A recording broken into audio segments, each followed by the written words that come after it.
Hello' everyone, আজি আমাৰ আৰু এটা নতুন ক্লাছ লৈ আহিছোঁ আৰু আজি আমি 1000 PYQ যি পঢ়াই আছিলোঁ মই তোমালোকক, আৰু তাৰে আজি আমি ADRE আৰু এখন পেপাৰ ছল্ভ কৰিম। আমি ADREখিনিৰ পৰা ষ্টাৰ্ট কৰিছোঁ যিহেতু, আৰু ADRE আমি কেইটামান কুৱেশ্যন লৈ আহিছোঁ। তো বেছি কথা নকৈ ডাইৰেক্ট আমি কুৱেশ্যনত যাওঁ ব'লাচোন। তো ডাইৰেক্ট কুৱেশ্যনকেইটা আমি এতিয়া কৰা আৰম্ভ কৰিম, ঠিক আছে। তো ফাৰ্ষ্ট কুৱেশ্যনটো কি কৈছে, কছ থিটা যদি 5/3 হয় তেন্তে চাইন থিটা কিমান হয়? তো এনেকুৱা প্ৰশ্ন আহিব পাৰে, আমি ক্লাছ 10ত থাকোঁতে পঢ়িছিলোঁ, ঠিক আছে। মোক কনচেপ্টটো শিকাই দিওঁ। সাইন থিটা, কছ থিটা আৰু টেন থিটা, ঠিক আছে। এটা ট্ৰাইংগল লওঁ, ৰাইট এংগল ট্ৰাইংগল ABC। ট্ৰিগন'মেট্ৰি যদি ক্লাছ লাগে ক'বা, ঠিক আছে। ইয়াতে এইটো 90 ডিগ্ৰী হয়, ঠিক আছে। আমাক যদি এই এংগলটো আমি থিটা ধৰোঁ, সেইটো উলিয়াব লাগে। ইয়াৰ সাপেক্ষে আমি উলিয়াম। তেনেকুৱা ক্ষেত্ৰত এই তলৰ যোনটো BC হয়, প্ৰথম এইটো চাবা, ৰাইট এংগলটোৰ অপজিটত কোনটো বাহু আছে? এইটো। এই বাহুটোক H কোৱা হয়, অৰ্থাৎ হাইপটেনাছ। তাৰপিছত এই থিটা কোণটোৰ লগত লাগি থকা আনডাল বাহু, এডাল বাহু H হ'ব, আনডাল যোনডাল বাহু সেইডাল B হ'ব। কি হ'ব? B, বেছ। H আৰু B। তাৰপিছত ইডাল যোনডাল বাকী থাকিল সেইডাল P হ'ব, ঠিক আছে। এতিয়া চাইন থিটা মানে হ'ল P/H, কছ থিটা মানে হ'ল B/H, ঠিক আছে ফৰ্মুলা। আৰু টেন থিটা মানে হ'ল P/B, আৰু টেন থিটা মানে আৰু হয় চাইন থিটা বাই কছ থিটা, ঠিক আছে, মনত থাকিব। এতিয়া আমাক দিয়া কি আছে? কছ থিটা দিয়া আছে 5/3, অ'কে, মানে কছ থিটা 5/3 দিয়া আছে, হ'ল। তাৰমানে আমি B যদি 5 ধৰোঁ, H 13 ধৰিব পাৰিম। তাৰমানে B5 H 13, এনেকৈ ট্ৰাইংগলটো হ'ল, এইটো থিটা ধৰা, ঠিক আছে। এইটো B হ'ব, এইটো H হ'ব, এইটো P হ'ব। B5 আৰু H হ'ল 13 আৰু P উলিয়াব লাগে। এতিয়া চোৱা, এটা বস্তু মই কৈ দিছোঁ, আমি এইটো পাইথাগোৰাছৰ উপপাদ্য ইউজ কৰি উলিয়াম। AB square plus BC square equal to AC square, ঠিক আছে। AB মানে আমি উলিয়াব লাগে, নাজানো, P স্কুৱেৰ। BC স্কুৱেৰ মানে 5, BC মানে 5 স্কুৱেৰ মানে 25, এইফালে AC মানে 13, 169। এইটো কৰিলে তুমি P কিমান পাবা জানানে? 12। মই কেনেকৈ মুখত কৰিব পাৰিলোঁ? এইটো 12 হয়। মই কেনেকৈ কৰিব পাৰিলোঁ? কিছুমান পাইথাগোৰাছ ট্ৰায়াড আছে, ঠিক আছে। 5 আৰু 12 হ'লে সদায় হাইপটেনাছটো 13 হয়। চিমিলাৰলি 3 আৰু 4 হ'লে সদায় 5 হয়। তো ইয়াত মই চালোঁ, এইটো 5 আছে, হাইপটেনাছ 13 আছে, তো ইটো বাকী থকাটো 12 হ'ব, ঠিক আছে। তো আমি কিমান পালোঁ? P পালোঁ 12। আমাক উলিয়াব কি দিছে? চাইন থিটা। তো চাইন থিটা মানে কি হয়? মই অলপ আগত কৈ আছিলোঁ P/H, অৰ্থাৎ 12/13, ঠিক আছে। অলপ স্পীডত কৰিব লগা হ'ল, আৰু আমাৰ ট্ৰিগন'মেট্ৰি ক্লাছ এটা মই দি দিম, ঠিক আছে। দ্য ভেলু অফ 0.09 এণ্ড √1.69 কিমান হ'ব সুধিছে। তো এইটো কেনেকৈ কৰিম চোৱা। প্ৰথম কথা, এনেকুৱা ধৰণৰ প্ৰশ্ন আহিলে আমি ভগ্নাংশত ভাঙি ল'ম, টান লাগিলে। 9/100 হয়, প্লাছ √1.69 মানে 169, দশমিকৰ পিছত কেইটা আছে? 2টা, তাৰমানে 1ৰ পিছত 2টা শূন্য। এতিয়া আমি স্কুৱেৰ ৰুটটো যদি ভাঙি দিওঁ, √9 হ'ল, ইয়াতো কৰিব পাৰিম। তাৰমানে 9ৰ স্কুৱেৰ ৰুট 3, 100ৰ স্কুৱেৰ ৰুট 10, প্লাছ ইয়াতে 13, এইফালে 10। তো 10 কমন ল'লোঁ, 3 13 16, তো এইটো হ'ব 1.6 B। Next question, a sector of angle 30 degree is cut out from a circular disc. এটা চাৰ্কুল আছে, তাৰ পৰা 30 ডিগ্ৰী মান উলিয়াই আনিলে। তো ধৰা 30 ডিগ্ৰী, এইটো কাটি উলিয়াই লৈ আহিলে। The area of the cut sector, এই পাৰ্টটোৰ এৰিয়া কিমান হয় সুধিছে। তো আমি এনেকুৱা প্ৰশ্ন আহিলে কি কৰিম জানানে? এইটো ডাইৰেক্ট তোমাৰ ক্লাছ 10ৰ পৰাই দিছে, ঠিক আছে। ক্লাছ 10 চেপ্টাৰে হয় এইটো। এনেকুৱা চেপ্টাৰ আহিলে আমি কি কৰিম? গোটেই চাৰ্কেলটো চাম প্ৰথম, ঠিক আছে। গোটেই চাৰ্কেলটো চালোঁ। গোটেই চাৰ্কেলটোত কিমান ডিগ্ৰী থাকে? এটা বৃত্তত 360 ডিগ্ৰী থাকে, হয়নে? এটা বৃত্তত 360 ডিগ্ৰী থাকে। তো আমি টোটেল 360 ডিগ্ৰী আছে, তাৰ পৰা কিমান ভাঙি আনিলোঁ? 30 ডিগ্ৰী, অ'কে। 30 ডিগ্ৰী ডিভাইড বাই 360, তাৰ এৰিয়া। আৰু এটা চাৰ্কেলৰ এৰিয়া কিমান হয়? এটা চাৰ্কেলৰ এৰিয়া, কাৰণ এৰিয়া লাগে, πr²। 0 0 কাটা গ'ল, 3 ইয়াক কাটিলোঁ 12, 1/12 ইনটু পাইটো পায়ে থাকিব দিওঁ, কাৰণ অপশ্যনত চব পাই আছে। r², r কিমান আছে? ৰেডিয়াছ 6, তো 6 ইনটু 6, 6ৰে ইয়াক কাটি দিয়া 2, 2ৰে ইয়াক কাটি দিয়া 3, তো এনচাৰ হ'ব 3π। নেক্সট প্ৰশ্ন, a person moves from P to Q in a semi circular path, অৰ্থাৎ P পৰা Qলৈ গৈছে, ছেমি চাৰ্কুলাৰ পাথত গৈছে, ঠিক আছে। Semi circular path. Then comes back, অসমীয়াসকলে অসমীয়াত চাই ল'বা। তাৰপিছত কি কৰিলে? 4 কিলোমিটাৰ আকৌ ঘূৰি আহিলে। Comes back to P by the shortest root.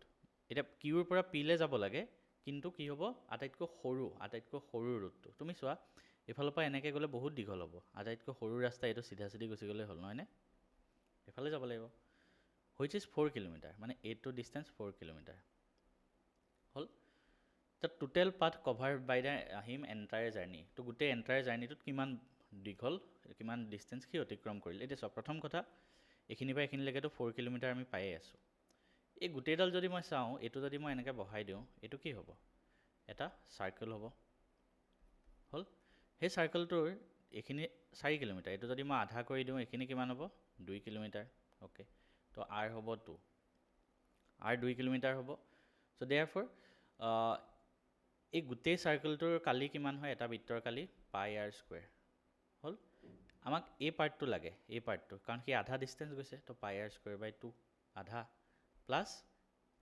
4 kilometre 4 কিয় লিখিছোঁ কাৰণ টোটেল পাথ কৈছে ন 4 কিলোমিটাৰ এইখিনি আৰু এইখিনি ডিষ্টেঞ্চ এইখিনি অ'কে চৰি এটা বস্তু মোৰ ভুল হ'ল চৰি ফৰ ডেট এক মিনিট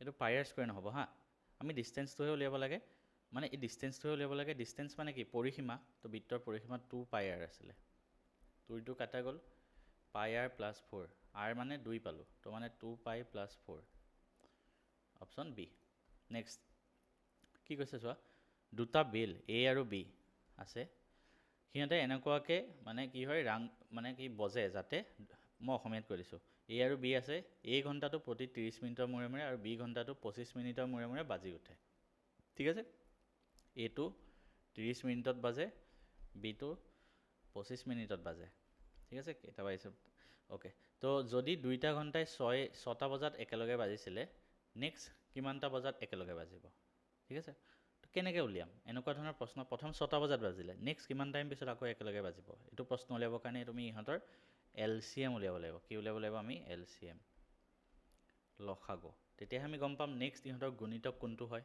ঠিক আছে তো 30 আৰু 25ৰ লসাগু উলিয়াবা লসাগু উলিয়াব অলৰেডি শিকাই দিছোঁ দুইটা কিহে যাব 5ৰে 6 আৰু 5 আৰু হৰণ নাযায় আৰু তো আমি পূৰণ কৰি দিম 5 6 গুণ 30 30 5 গুণ 150 নেক্সট আৰু 150 মিনিট পিছত ঠিক আছে 30 25ৰ লসাগু 150 মিনিট পিছত বজিব 150 মিনিট মানে আমি যদি 60ৰে হৰণ কৰোঁ 2 ঘণ্টা থাকিব প্লাছ আৰু 30 মিনিট বাকী থাকিব মানে 6টা বজাৰ পৰা আৰু আঢ়ৈ ঘণ্টা পিছুৱাই দিয়া মানে 9:30 বজাত অপশ্যন বি নেক্সট প্ৰশ্ন চাওঁ কি কৈছে the population of a town increases at the rate of 10% every year if the present population of the town is 10,000 তিনি বছৰৰ পিছত কিমান হ'ব মানে প্ৰত্যেক বছৰে 10% বৃদ্ধি পায় বৰ্তমান যদি 10,000 হয় তিনি বছৰৰ পিছত কিমান হ'ব তো বৰ্তমান 10,000 এক বছৰৰ পিছত কিমান হ'ব 10,000ৰ 10% যোগ কৰি দিয়া ঠিক আছে 10,000ৰ 10% মানে জাষ্ট 1/10 হয় অ'কে 10,000 10% মানে 10,000 আছে আগতে তাৰ লগত 1,000 যোগ কৰি দিয়া এটা শূন্য কাটি দিলে 10% হ'ব তো 0,0011 11,000 হ'ল এক বছৰৰ পিছত 2 বছৰৰ পিছত আকৌ 10% যোগ হ'ব লাগিব তো 11,000 লগত ইয়াৰ 10% মানে কি এটা শূন্য কাটি দিয়া মানে এটা শূন্য কাটি দিলে কিমান থাকিব 1100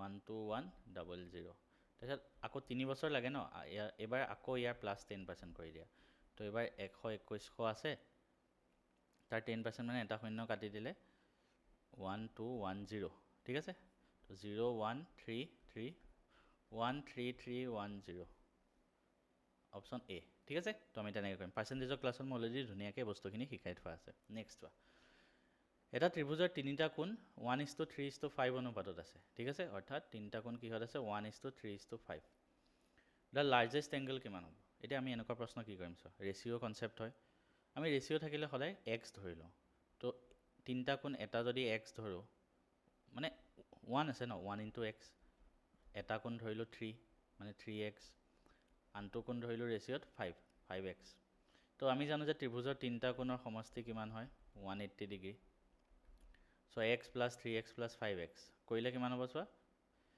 1 3 4 4 5 9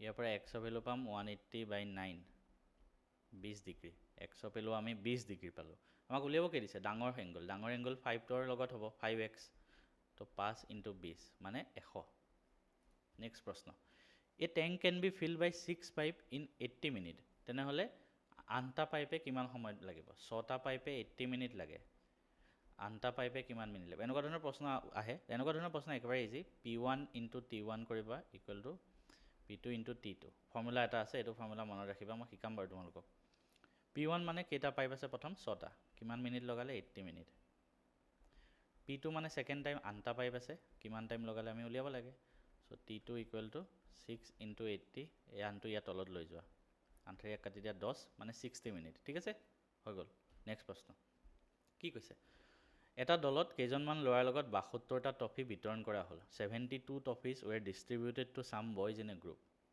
ঠিক আছে 72টা ট্ৰফি আমি ভগাই দিব লাগে each boy in the group got twice as many the trophy as the number of boys কি কৈছে 72টা আমি ট্ৰফি বিতৰণ কৰিব লাগে প্ৰতিজন ল'ৰাৰ ঠিক আছে তাৰপিছত কি ক'লে দলৰ প্ৰতিজন ল'ৰাৰ ভাগত পৰা ট্ৰফিৰ সংখ্যা মুঠ ল'ৰাৰ সংখ্যাৰ দুগুণৰ সমান অৰ্থাৎ আমি যদি ধৰি ল'লো let number of boys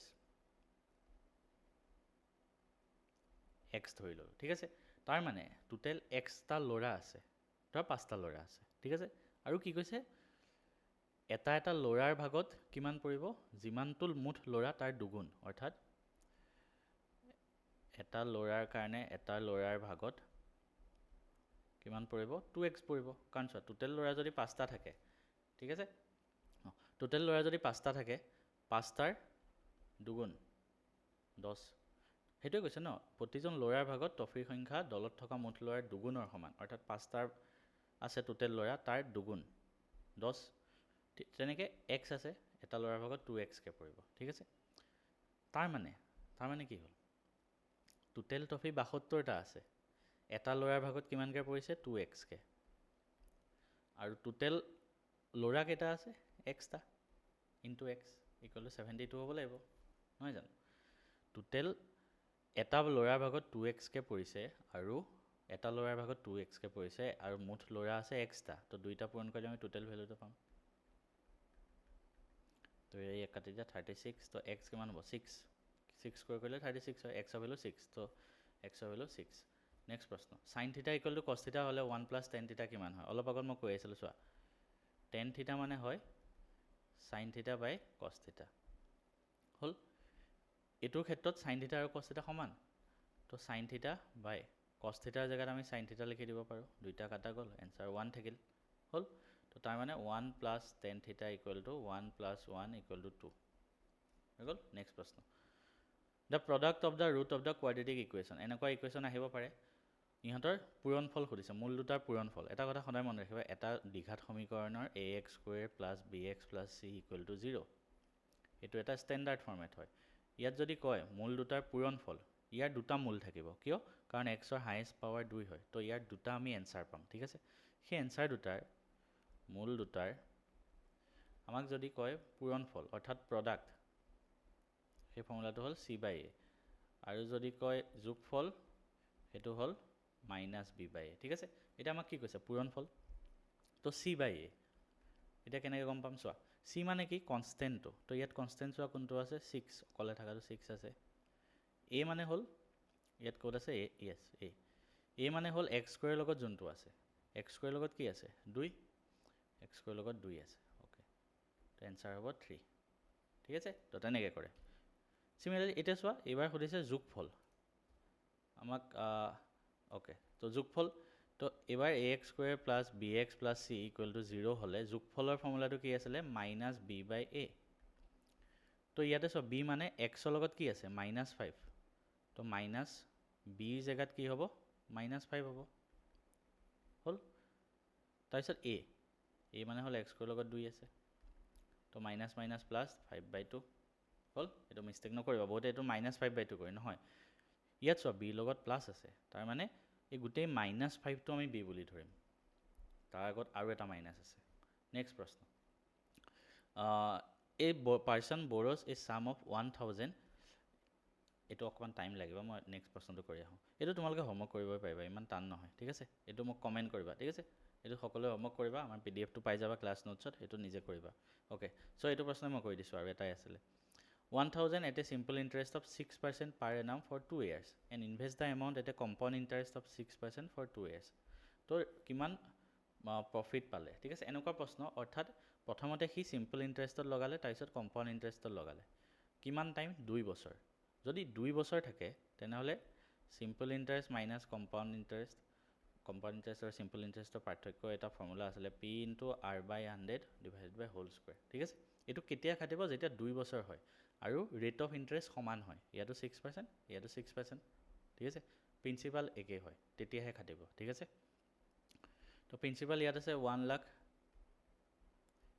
into R কিমান আছে? R আছে 6/100 হোল স্কুৱেৰ, তাৰমানে 1 লাখ 6/100 হোল স্কুৱেৰ মানে দুবাৰ লিখিছোঁ।